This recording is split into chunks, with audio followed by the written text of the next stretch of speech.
संतोष सुभाष इंदलकर, सरदार हिरोजी इंदलकर ज्यांनी रायगड आणि सिंधुदुर्ग बांधला त्यांचे वंशज. मी इथे आलो होतो.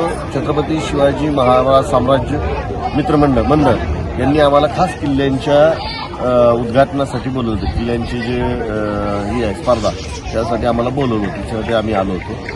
खूप सुंदर असं संस्थेचं काम चालू आहे. संस्था खूप उत्तम रीतीने किल्ल्यांची मुलांच्या किल्ले किंवा महाराजांबद्दल काही जे आपल्या इतिहास आहे तो रुजवता आहे त्याबद्दल खूप असं छान वाटतं. आणि बरेचसे संस्थेचे असे खूप असे त्यांचे पण उपक्रम आहेत की ज्याच्यामुळे समाजाला चांगल्याच गोष्टी मिळत आहेत.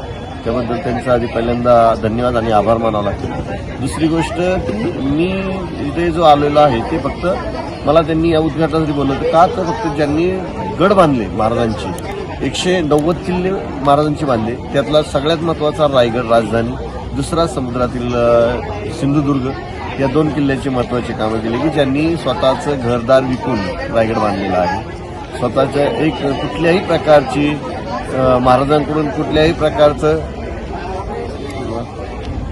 कुठलीही मत न घेता त्यांनी फक्त महाराजांच्या सेवेपोटी ते केलेलं आहे. किल्ल्यांचं बांधकाम केलेलं आहे आणि त्यावेळेचे ते अभियंता म्हणून अगदी चांगल्या प्रकारे एक अशी काय भावना वाटते की सेवेचे ठाई तत्पर असं म्हटलं जातं. त्यांच्या आपण थेट वंशज आहात.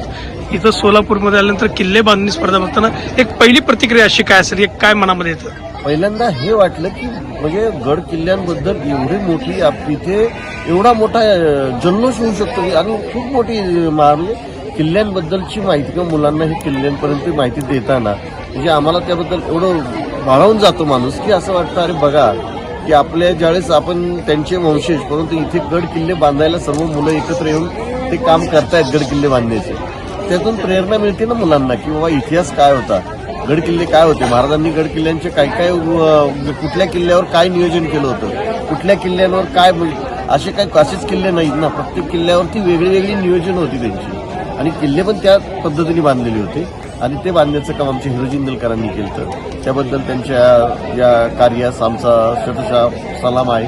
आणि पहिल्यांदा सगळ्यात महत्त्वाचं शिवछत्रपती संस्थान किंवा मंडळ स्मारक मंडळ यांनी जो आम्हाला इथं बोलवला आणि तो मान दिला त्याबद्दल सगळ्यांचे त्यांचे पण मनापासून धन्यवाद. सोलापूर महानगरपालिकेकडून सर्व नागरिकांना सोलापूरकरांना शुभ दीपावली.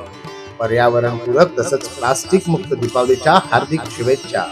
दिवाळीचा आनंद द्विगुणित करा, त्यासाठी मोठ्या आवाजांचे फटाके टाळा जेणेकरून ध्वनी प्रदूषण होणार नाही.